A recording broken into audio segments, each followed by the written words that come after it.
स्वागत है आप सभी का स्कोप 360 चैनल पर। इस वीडियो में हम आप सभी के लिए CUET 2022 की प्रिपरेशन में जनरल नॉलेज का एक बहुत इम्पॉर्टेंट टॉपिक भारत के राष्ट्रीय प्रतीक के कुल 26 क्वेश्चन लेकर आए हैं। ये वीडियो काफ़ी तगड़ा होने वाला है, इसलिए आपको वीडियो शुरू से अंत तक ज़रूर देखना चाहिए।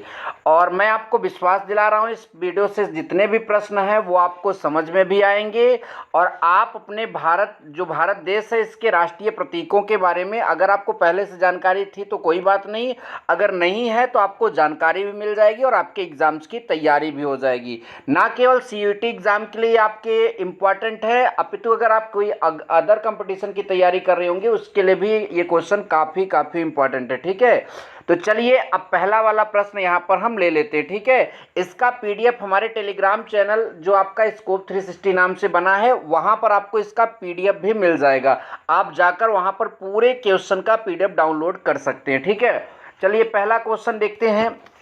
हमारे पास पहला क्वेश्चन यहाँ पर आ रहा है, भारत के राष्ट्रीय ध्वज की लंबाई और चौड़ाई का अनुपात है।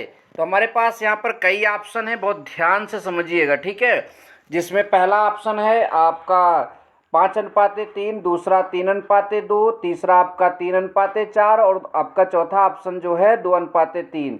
तो इसमें आपका जो बी नंबर ऑप्शन है 3:2 यही इसका क्या बनेगा, सही जवाब बनेगा। ठीक है, 3:2 जो है इसका लंबाई और चौड़ाई का अनुपात यहाँ पर होगा राष्ट्रीय ध्वज में। देखिए दूसरा क्वेश्चन भी इसी से रिलेटेड है, एकदम ऐसे ही है, लेकिन आप लोग उसमें गलतियां कर सकते हैं, इसलिए उसको भी आप ध्यान से समझिएगा। ठीक है, भारत के राष्ट्रीय ध्वज की चौड़ाई और लंबाई का अनुपात कितना है, तो उसका उल्टा हो जाएगा। उसका उल्टा कितना हो जाएगा, 2:3। इसलिए 3:2 याद करके गए और वहाँ पर लंबाई पहले ना लिखकर चौड़ाई पहले लिख दिया जाएगा और आप वही टिक मार कर चले आओगे तो ये भी गलत हो जाएगा। 3:2 तब सही होगा जब लंबाई और चौड़ाई का अनुपात पूछा जाएगा। 2:3 तब सही होगा जब चौड़ाई और लंबाई का अनुपात पूछा जाएगा। तो ये आप पूरा क्लियर करके जाइएगा, ऐसा नहीं कि आप ऐसे ही चले जाइए और वहाँ पर आप ये गलतियाँ कर दें। ठीक है, तो ये गलती आप सभी को नहीं करनी, इस बात का विशेष ध्यान देना ही होगा। ठीक है, चलिए आगे क्वेश्चन देखते हैं। अगला वाला हमारा अगला वाला क्वेश्चन है, भारत के राष्ट्रीय ध्वज के मध्य में बने धर्म चक्र का रंग क्या है। जो हमारा राष्ट्रीय ध्वज है उसके मध्य में जो धर्म चक्र बना है उसका रंग क्या है। ऑप्शन ए समुद्री नीला, ऑप्शन बी गहरा नीला, ऑप्शन सी काला एंड ऑप्शन डी हरा। तो देखिए मैं आपको ध्वज ही दिखा देता हूँ, आप खुद ही पहचानिए। तो देखिए ध्वज देखिए आपको कैसा लग रहा है। तो ये ध्वज में जो आपका ये मध्य में बोला है ना, तो कैसा है, गहरा नीला है। तो ये आपका कौन सा ऑप्शन सही हो जाएगा, गहरा नीला। ठीक है, तो हम यहाँ पर किस पर टिक मार देंगे, गहरा नीला, ऑप्शन नंबर बी यहाँ पर सही जवाब बन जाएगा। ठीक है, चौथा प्रश्न है, भारत के राष्ट्रीय ध्वज के चक्र में कितनी तीलियां हैं। ये सब लोग आप बचपन से इसको याद किए हो तो मुझे लगता है आप सबको पता भी होगा, 24 तीलियां होती हैं। ठीक है, फिलहाल मैंने आपको आंसर भी बता दिया। चलिए आगे प्रश्नों को देखते हैं जल्दी से। अगला वाला प्रश्न हमारा अगला प्रश्न है, स्वतंत्र भारत के राष्ट्रीय ध्वज का डिजाइन निम्नलिखित में से किसने बनाया था। जो हमारा स्वतंत्र भारत है इसके मतलब कि ध्वज की जो डिजाइन है वो किसने बनाया था, वो आपको यहाँ पर मतलब कि बताना है। हमारे पास 4 ऑप्शन यहाँ पर हैं। तो देखिए यहाँ पर ऑप्शन नंबर जो डी दिख रहा है, ऑप्शन नंबर डी, 5वें प्रश्न का आपका ऑप्शन नंबर डी है, पिंगाली वेंकैया। ठीक है, पिंगाली वेंकैया आपका क्या हो जाएगा, ये वाला आपका ऑप्शन सही हो जाएगा। और ये बहुत इंपॉर्टेंट है, आप सब लोग इसको ध्यान देंगे। ठीक है, ये प्रश्न का ऑप्शन जो है यहाँ पर ये पूरा आपका जो है पिंगाली वेंकैया, ये आपका बहुत इंपॉर्टेंट चीज़ है, आप इसको ध्यान दीजिएगा। अगला है, भारत का राष्ट्रीय गान है। ये तो आप सबको पता होना चाहिए, इसमें कोई बताने वाली बात नहीं है, फिर भी आप सबको यहाँ पर बताया तो जाएगा ही। तो भारत का राष्ट्रीय गान क्या है, जन गण मन। ठीक है, जन गण मन भारत का राष्ट्रीय गान है, आप सबको पता होना चाहिए, सबको पता होना चाहिए। ठीक है, आपके भारतीय होने का इतना तो आपको मतलब की जानकारी होनी चाहिए, जन गण मन। ठीक है, तो आगे चलेंगे, अगला क्वेश्चन देखेंगे। अगला है, भारत के राष्ट्रीय गान के रचयिता हैं। तो हमारे पास 4 ऑप्शन है, बंकिम चंद्र चटर्जी, दूसरा ऑप्शन रविन्द्रनाथ टैगोर, तीसरा सरोजिनी नायडू और चौथा आपका अरविंद घोष। तो इस 7वें नंबर प्रश्न का आपका ऑप्शन नंबर बी सही जवाब होगा। सबको पता भी होना चाहिए, रविन्द्रनाथ टैगोर। ठीक है, देखिए जो बंकिम चंद्र चटर्जी अगर आप सोच लिए होंगे तो गलत है, वो राष्ट्रीय गीत के लिए है। ठीक है, यहाँ राष्ट्रीय गान की चर्चा हो रही है, तो ये जवाब जो होगा रविन्द्रनाथ टैगोर जी यहाँ पर सही जवाब होंगे। ठीक है, 8वां प्रश्न है राष्ट्रीय गान जन गण मन सर्वप्रथम कब और कहाँ गाया गया। जो हमारा राष्ट्रीय गान है ये सर्वप्रथम कब और कहाँ गाया गया, यहाँ पर इस प्रश्न का जवाब देना है 8वें नंबर में। तो हमारे पास कई जवाब हैं, जिसमें पहला जवाब आपका है क्या कहते हैं 1911 आपका कलकत्ता में। ठीक है, दूसरा जवाब है 1931 कलकत्ता में, तीसरा 1950 दिल्ली में और अगला आपका 1896 कलकत्ता में। तो इस 8वें नंबर प्रश्न में जो आपका ए नंबर ऑप्शन है 1911 कलकत्ता में, यही आपका क्या हो जाएगा, सही ऑप्शन हो जाएगा। ठीक है, ये ध्यान दीजिएगा। तो इस प्रश्न का भी जवाब आप सबको समझ में आ गया। अब आगे चलेंगे और अगला प्रश्न जल्दी से लेंगे। ठीक है, अगला प्रश्न आपका 9वां नंबर है, भारत के राष्ट्रीय गान को जन गण मन के संपूर्ण रूप में गाने में, मतलब ये जो जनगण मन आपका राष्ट्रीय गान है, इसको संपूर्ण रूप में गाने में कितना समय लगता है। तो आई होप कि आपको इस प्रश्न का भी आंसर मेरे बताने से पहले ज़रूर पता है। ठीक है, 52 सेकेंड का टाइम लगता है, ये बात आप ध्यान दीजिए। 52 सेकेंड से पहले गा लेना और बाद में गा लेना, ये भारत के मतलब कि एक प्रकार से उसके प्रति मतलब कि सम्मान को जो है, मतलब कि सम्मान जो है वो उसका मतलब कि हम लोग नहीं करते। अगर ऐसा कर देते, मतलब बहुत ज़्यादा देर तक भी नहीं गाना चाहिए और बहुत मतलब पहले भी हमको गाकर ख़त्म नहीं करना चाहिए। एक जो निर्धारित टाइम है 52 सेकेंड, अगर आप उस फ्लो में गाएंगे तो इतना टाइम लगता ही लगता है। अगला लेंगे, भारत का राष्ट्रीय गीत है। देखिए गान वाले क्वेश्चन 4 थे, वो खत्म हो गए, अब गीत वाले क्वेश्चन आ रहे हैं। तो भारत का राष्ट्रीय गीत क्या है, सबको पता होना चाहिए, वंदे मातरम। भारत का राष्ट्रीय गीत क्या है, वंदे मातरम, ये बात आप सबको पता होनी चाहिए। ठीक है, चलिए आगे क्वेश्चन देखते हैं। ठीक है, क्वेश्चन नंबर 11। तो क्वेश्चन नंबर 11 में लिखा है, भारत के राष्ट्रीय गीत के रचयिता। तो मैंने अभी राष्ट्रीय गान के रचयिता के बारे में बताया था कि वो आपके रविन्द्रनाथ टैगोर हैं। ठीक है, लेकिन राष्ट्रीय गीत की बात करें तो ये बंकिम चंद्र चटर्जी ने राष्ट्रीय गीत लिखा था। ठीक है, ये ध्यान दीजिएगा, आप सबको पता होना चाहिए, बंकिम चंद्र चटर्जी ने के उपन्यास आनंद मठ में उन्हीं के द्वारा रचित वंदे मातरम को राष्ट्रगीत के रूप में 26 जनवरी 1950 को स्वीकारा गया था। ठीक है, इस बारे में हम अभी आगे क्वेश्चन भी आपको देने वाले हैं। तो बंकिम चंद्र चटर्जी कौन, बंकिम चंद्र चटर्जी आप सबको याद रहना चाहिए। ठीक है, चलिए अगला प्रश्न देखते हैं। भारत के राष्ट्रीय गीत के गायन की अवधि है, जो राष्ट्रीय गीत है इसके गायन की अवधि कितनी है। तो यहाँ पर इसमें ऑप्शन नंबर सी दिख रहा है 65 सेकेंड। इसके मतलब कि गीत की जो आपका अवधि है ये 65 सेकेंड, मतलब कुल मिलाकर 1 मिनट 5 सेकेंड है। लिखा है किसी भी व्यक्ति को राष्ट्रीय गीत गाने के लिए बाध्य नहीं किया जा सकता। ये बात आप लोग राष्ट्रीय गीत के लिए यहाँ पर ध्यान दीजिएगा, किसी भी व्यक्ति को राष्ट्रीय गीत गाने के लिए आपको बाध्य नहीं किया जा सकता, लेकिन इसके गायन का जो समय है वो 65 सेकेंड है। आप लोग इसके बारे में ये जानकारियाँ रखिएगा। ठीक है, चलिए आगे देखते हैं और 13वां नंबर प्रश्न देखते हैं। भारत का राष्ट्रीय गीत वंदे मातरम सर्वप्रथम कब गाया गया। ये आपका जो राष्ट्रीय गीत है वंदे मातरम सर्वप्रथम कब गाया गया, कई ऑप्शन यहाँ पर हैं और ऑप्शन नंबर बी जो है आपका 1896 यहाँ पर जो है सही जवाब बन जाएगा। सर्वप्रथम जो है यहाँ पर लिखा है कि इसे सर्वप्रथम 1896 ईस्वी में भारतीय राष्ट्रीय कांग्रेस के अधिवेशन अध्यक्ष रहीमतुल्लाह सयानी में गाया गया था। ठीक है, ये बात ध्यान दीजिएगा। तो इतने सन में गाया गया था, कुल मिलाकर ये बात आप सब लोगों को याद रहनी चाहिए। 14वां क्वेश्चन है, भारत का राष्ट्रीय गीत वंदे मातरम किस ग्रंथ से संकलित है। तो इसका जो है जवाब अभी मैंने आपको बताया था कि आनंद मठ।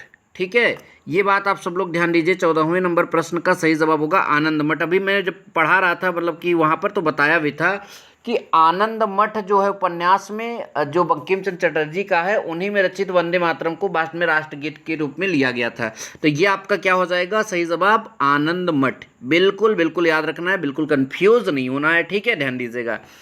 चलिए 15 नंबर क्वेश्चन जल्दी से देखते हैं। 15 नंबर क्वेश्चन है, आकाशवाणी और दूरदर्शन के दैनिक कार्यक्रमों की शुरुआत किस गीत मतलब किससे होती है? राष्ट्रगान, राष्ट्रगीत, संतूर वादन, फिल्मी धुन। ठीक है, हमारे पास यहाँ पर कई ऑप्शन है जिसमें ऑप्शन नंबर बी राष्ट्रीय गीत से मतलब कि इनकी शुरुआत होती है, ये बात ध्यान दीजिएगा। ठीक है, राष्ट्रीय गीत मतलब कि वंदे मातरम से। ठीक, अगर आप रेडियो सुनते होंगे जिसमें एक चैनल है विविध भारती, तो आप कभी भी सुबह लगाकर सुनिए, तो आपको मुझे लग रहा है कि आप शायद इस बात को ध्यान में समझ में आए। ठीक है, अगर आप दूरदर्शन देखते हैं तो उसके चैनल रात को 11 या 12 बजे बंद हो जाते हैं, तो सुबह जितने बजे भी खुलते हैं अब तो हमको याद नहीं, हम लोग पहले देखा करते थे। तो इसमें यही मतलब कि राष्ट्रीय गीत से ही इसमें शुरुआत होती है सारे कार्यक्रमों के। ठीक है, क्योंकि राष्ट्रीय चैनल है इसीलिए। आगे चलेंगे, अगला क्वेश्चन देखेंगे 16वां नंबर। सारनाथ स्थित राष्ट्रीय स्तंभ का कौन सा भाग राष्ट्रीय प्रतीक चिन्ह के रूप में लिया गया है? शीर्ष भाग, मध्य भाग, आधार भाग, पूरा भाग। तो 16वां नंबर बहुत बहुत इंपॉर्टेंट प्रश्न यहाँ पर बन जाता है। इसका सही जवाब होगा 16वें नंबर प्रश्न का शीर्ष भाग। क्या सही जवाब हो जाएगा? शीर्ष भाग लिया गया। बहुत बहुत इंपॉर्टेंट है, इस बात को यहाँ पर ध्यान देना चाहिए आप सभी को। ठीक है, चलिए अगला नंबर देखेंगे कि भारत के राष्ट्रीय प्रतीक में निम्नलिखित में से कौन सा पशु जो है दृष्टिगत नहीं है? दृष्टिगत का मतलब होता है दिखाई नहीं देता। तो देखिए आप सबको अगर मैं बताऊं तो यहाँ पर एक चीज़ मैं दिखाई देता हूँ, इसका चित्र तब देखिए, इसमें शेर आप सबको दिखाई दे रहा है, यहाँ पर बगल में सांड भी दिखाई दे रहा है और इधर घोड़ा दिखाई दे रहा है। तो इसमें कौन सा चीज़ नहीं दिखाई दे रहा है? तो इसमें हिरन नहीं दिखाई दे रहा है, और ऑप्शन में आपका हिरन है, तो जाहिर सी बात है आपका वही सही जवाब बन जाएगा। ठीक है, तो यहाँ पर हम जो है जिस क्वेश्चन को लिए थे, तो इसमें कौन सा जवाब आपका बन जाएगा? सही जवाब हिरन। ठीक है, तो यहाँ पर जो है हिरन पर हम टिक लगा देते हैं और फिर आगे चलते। ठीक है, 17 नंबर प्रश्न में आपका हिरन सही जवाब होगा, ऑप्शन नंबर डी। अगला, भारत के राष्ट्रीय प्रतीक चिन्ह में कितने शेर दिखाई देते हैं? जो भारत का राष्ट्रीय प्रतीक है उसमें कितने शेर दिखाई देते हैं? तो 18 नंबर प्रश्न का ऑप्शन नंबर सी 3 शेर दिखाई देते हैं, क्योंकि शीर्ष भाग लिया गया और 3 शेर उसमें आपको दिखाई देते हैं। आगे चलेंगे, इसी से मिलता जुलता एक और क्वेश्चन, दोनों में कंफ्यूजन नहीं होना है, आप कंफ्यूज नहीं होना है, ये बात ध्यान दीजिए। 19वां नंबर प्रश्न है, भारत का राज चिन्ह अशोक द्वारा सारनाथ में स्थापित सिंह स्तंभ से लिया गया है। इस राज चिन्ह में के मूल स्तंभ में कितने सिंह है? तो याद रखिएगा, मूल स्तंभ की अगर जब भी बात करता है तो कितने सिंह आएंगे आपके? 4। कितने आएंगे? 4 सिंह आएंगे, ये बात आप सभी लोगों को पता होना चाहिए। ठीक है, कितने सिंह आएंगे? 1 मिनट में भी क्लियर कर लेता हूँ इसको। तो 4 सिंह आएंगे, इतना बात आप सभी को मैं बार बार बोल रहा हूँ कि क्लियर होना चाहिए। ठीक है, और अगर मतलब कि यहाँ पर राष्ट्रीय चिन्ह की बात करता है तो 3 ही लिखिएगा, लेकिन मूल अगर शब्द बोलता है तो आपको 4 लिखना ही पड़ेगा, मतलब बताना पड़ेगा। अगला है, भारत के राष्ट्रीय संवत के रूप में किस संवत को मान्यता प्रदान की गई है? तो हमारे पास 4 ऑप्शन है और इसमें से एक ही ऑप्शन सही बनेगा। तो 20वें नंबर प्रश्न में जो आपका ऑप्शन नंबर बी सबको पता होगा, शक संवत। ठीक है, ये आपका जो है सही जवाब हो जाएगा। चलिए आगे देखते हैं और अगला प्रश्न जल्दी से लेते हैं। ठीक है, शक संवत पर आधारित राष्ट्रीय पंचांग प्रथम मास होता है, मतलब कि इसके हिसाब से पहला मास क्या होता है? चैत। अभी आपको पता होना चाहिए हम लोग हिंदू नववर्ष मनाए ही मनाए हैं। ठीक है, तो ये आपका जो है चैत्र जो है सही जवाब यहाँ पर हो जाएगा। ठीक है, चलिए 22वां नंबर देखते हैं।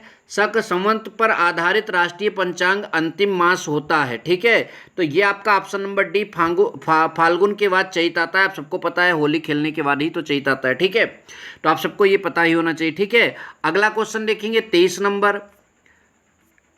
23 नंबर प्रश्न है, भारत का राष्ट्रीय पशु है। तो इसमें कोई बड़ी बात नहीं है, आप सबको पता होना चाहिए भारत का राष्ट्रीय पशु क्या है? बाघ। भारत का राष्ट्रीय पशु क्या है? बाघ, याद रखिएगा। ठीक है, और यही से एक और इम्पोर्टेंट प्रश्न बन जाता है कि बाघ से पूर्व भारत का राष्ट्रीय पशु था, तो इसका सही जवाब हो जाएगा सिंह। ये बात ध्यान दीजिएगा। ठीक है, बाघ से पहले, टाइगर से पहले जो था वो आपका सिंह हो जाएगा। और इसमें मैं एक चीज़ आपको गूगल सर्च करके पहले से रखा हूँ तो इसको भी दिखा देता हूँ। देखो, बाघ को भारत का राष्ट्रीय पशु कहा जाता है। बाघ देश की शान, शक्ति, शान, सतर्कता, बुद्धि और धीरज का प्रतीक है। बाघ भारतीय उपमहाद्वीप का प्रतीक है और उत्तरी पश्चिमी क्षेत्र को छोड़कर पूरे देश में पाया जाता है। थोड़ी सी बात और इसके बारे में बात करेंगे।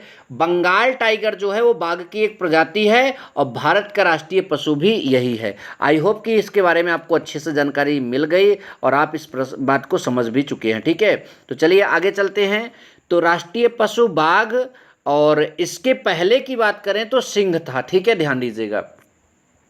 अगला, भारत का राष्ट्रीय पक्षी है। तो भारत का राष्ट्रीय पक्षी, अगर आपको बताने की ज़रूरत पड़ जाए मुझे तो बहुत ही मतलब कि ख़राब बात होगी। ये सब चीज़ें आप सबको पता होनी चाहिए, तो फिर भी मैं आपको बता दे रहा हूँ। इसका सही जवाब होगा मयूर। मयूर मतलब मोर, मोर मतलब पिकॉक। ठीक, अब आपका 26 नंबर क्वेश्चन है, भारत का राष्ट्रीय आदर्श वाक्य क्या है। ठीक है, तो 26 नंबर ए जो है भारत का राष्ट्रीय, मतलब ए नंबर आपका जवाब सही हो जाएगा। आदर्श वाक्य जो है आपका सत्यमेव जयते है। चलते चलते हमारे पास इतने ही प्रश्न थे। मैं आपको पहले से बताया हूँ। आपको यहाँ तक वीडियो देखने का बहुत बहुत आपका आभार। और एक बात मैं आपको बताऊंगा, इसका पीडीएफ जो है हमारे टेलीग्राम चैनल स्कोप 360 पर ही मिलेगा, तो वहाँ पर आप जाकर डाउनलोड कर सकते हैं। कुछ बातें आप सभी को और बता दें कि भारत का राष्ट्रीय पुष्प जो है वो आपका कमल है, राष्ट्रीय पक्षी मयूर है, सबको पता है, राष्ट्रीय पशु बाघ है। ठीक है, राष्ट्रीय फल की बात करें तो आम है, राष्ट्रीय वृक्ष की बात करें तो बरगद है, राष्ट्रीय नदी की बात करें तो आपकी गंगा नदी है। ठीक है, राष्ट्रीय जलीय जीव की बात करें तो गंगा डॉल्फिन है, और राष्ट्रीय विरासत पशु की बात करें तो हाथी है। ये बात ध्यान दीजिएगा। अगर आप कहेंगे तो इससे रिलेटेड एक और वीडियो मिलेगा, और मैंने कहा था वीडियो तगड़ा होगा, क्वेश्चन अच्छे होंगे, आपके मतलब कि एग्जाम में फंसने लायक होंगे, तो वैसे ही क्वेश्चन मैंने आपको यहाँ पर बताया। आई होप कि आप सभी को ये वीडियो पसंद आया। वीडियो पसंद आया तो लाइक करिएगा और अपने फ्रेंड्स में शेयर जरूर करिएगा। मिलेंगे नेक्स्ट वीडियो में। Thank you so much. जय हिंद, वंदे मातरम।